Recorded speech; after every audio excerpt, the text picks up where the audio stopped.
Hello, everyone. Here is Felicia and Denise. Hi. Saying hello to friends to Hyperborea and Simultaneity of being a Facebook page. And we came up with a well-improvised 3D device that we will give credit to Denise for building it today. And it's basically to explain aspects of your being that are in simultaneity.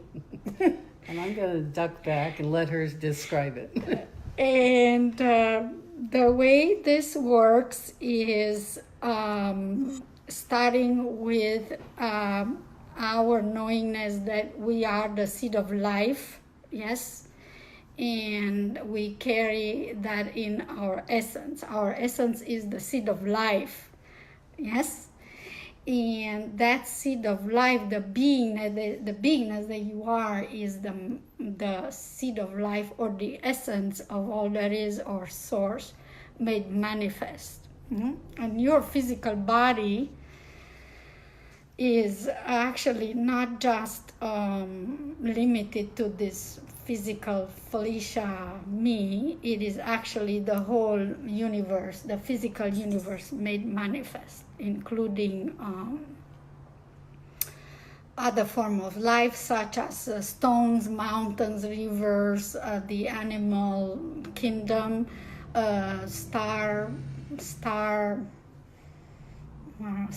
galaxies, constellations, yeah. They are an aspect of your beingness. So the universe made manifest is actually your physical body, which makes you an awesome being to behold yourself in that view, and others, the limitless you. And to bring it back is those three principles, yeah, that you are the seed of life, and the beingness is the manifestation of it, of that essence, yeah, and the physical universe outside of yourself mirrors that.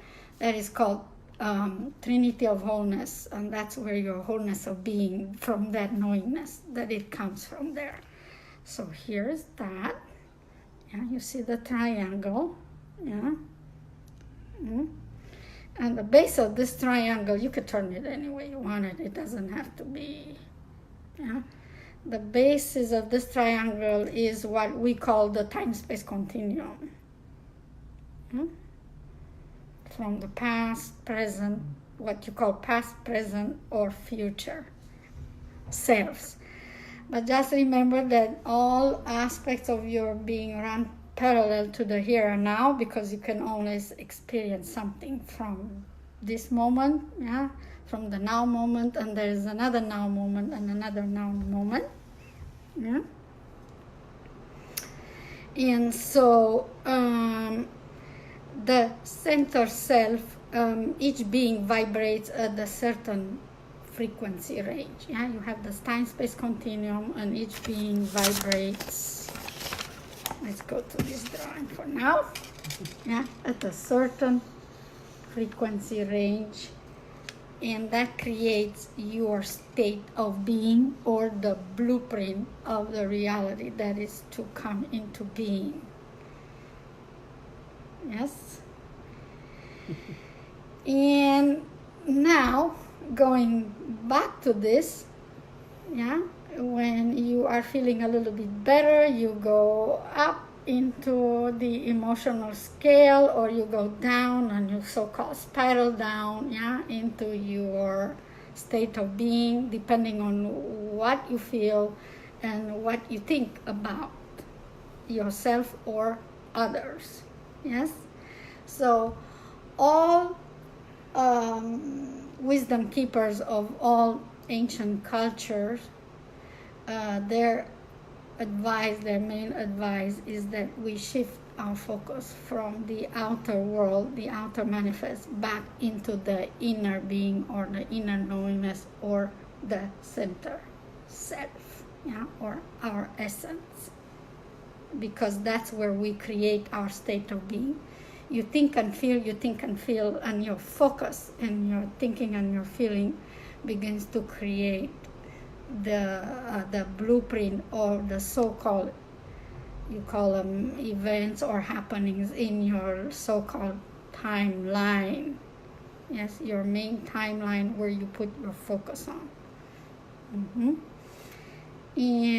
But basically, let's say you have one event, call it A, B, C, or D.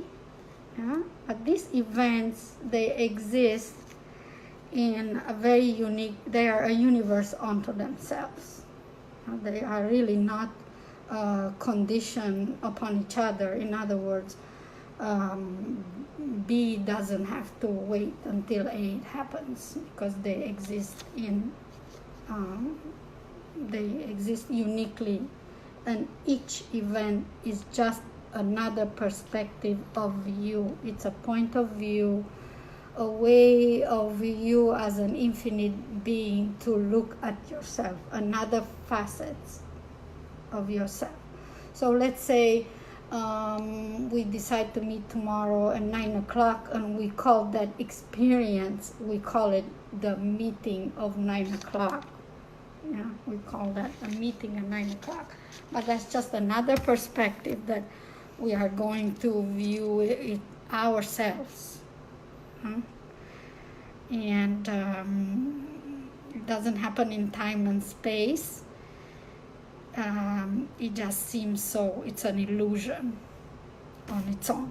And how is it an illusion? We'll go to this first. Yeah?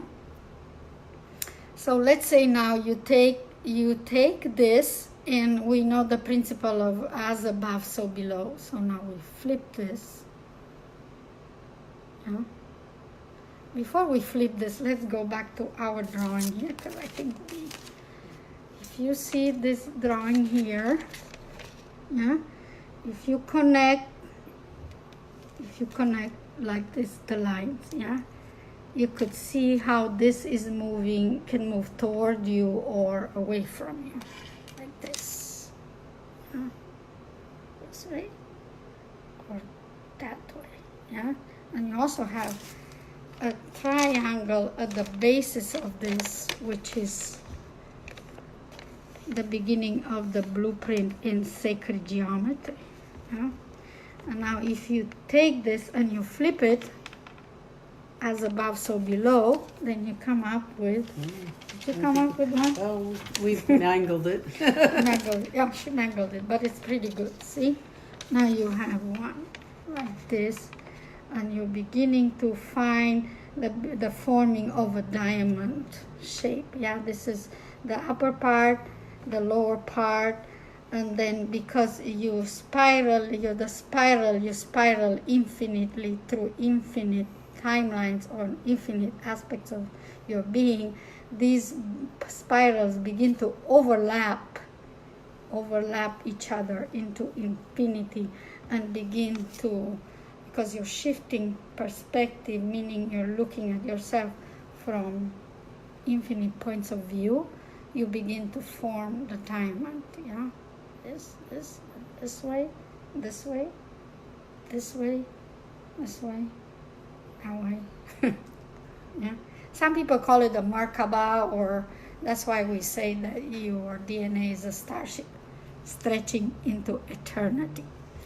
Now, why is this relevant to you? Because we're speaking generally about the science of beingness, meaning where you anchor yourself, meaning you turning your attention from the outer circumstances where you assess and evaluate and factor in your life, meaning you are regurgitating what's already what you're observing, instead of the natural you having your focus in your essence and seeing how you are creating your reality. You're not regurgitating, you're not looking at what is and keep repeating it. That is not natural law. That means that you are basically just focusing on the outside of yourself. Yeah? And you begin to effort. And that feeling of efforting is a sign. It's a sign that's saying that you have left this knowingness, this center of you, the center self that knows it is the essence of life and the embodiment of it. You're the embodiment of it. Mm-hmm. And what is my point today? My point is the reason I drew this basic, like very childlike science of beingness is that every time you want to make a change in your life, the very fact that you want that intention that you want to make a change, it's something new in you. You already have a feeling that you desire something new. And you don't need to know what that is. You just need that, because you're already feeling it, means it's already in existence, and you already create it. Yes? And when you stay a vibrational match to it, meaning you are going to feel that through your heart or through your essence. Yes? It's that feeling that is going to give birth to the original or natural blueprint.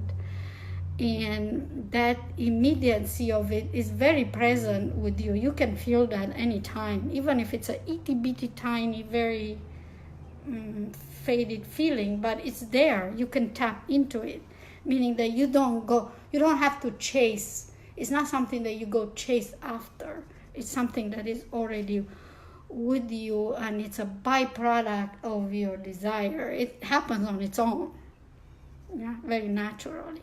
But when you tap into it, it will reveal itself to you, and it will carry you through the process. It will show you the next step and the next step, and how you get there, so to speak. How to get there, how to find out more about it, what is it all about, and it will happen effortlessly. So the main point is this: the immediate you, yeah, the new you that you birth, I don't know how many times per day, every time you wish well for yourself or for others, yeah, you wish something. It's your desire, you're giving birth to a desire. Mm-hmm. So to be a match to your desire means that your focus will be placed inward to this knowingness that you wish a change for yourself, rather than placing your focus on outside circumstances. You could do it that way, but it's hard on you, and you have to change your circumstances and other people, and that's really hard. Well, this way it happens very naturally and easily perceived and felt through your heart, through your essence, and it's guided from within, and it will reveal itself to you just by the virtue of your focus, by placing your focus there. So we hope that this helps, and we know that it helps because natural law of science or science of beingness is all about soul language.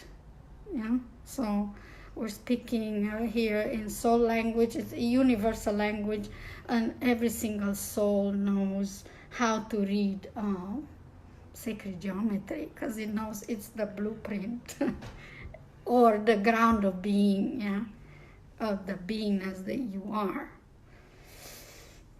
We hope you enjoyed this, and soul family, we love you, and bye-bye. Bye. How do we close this?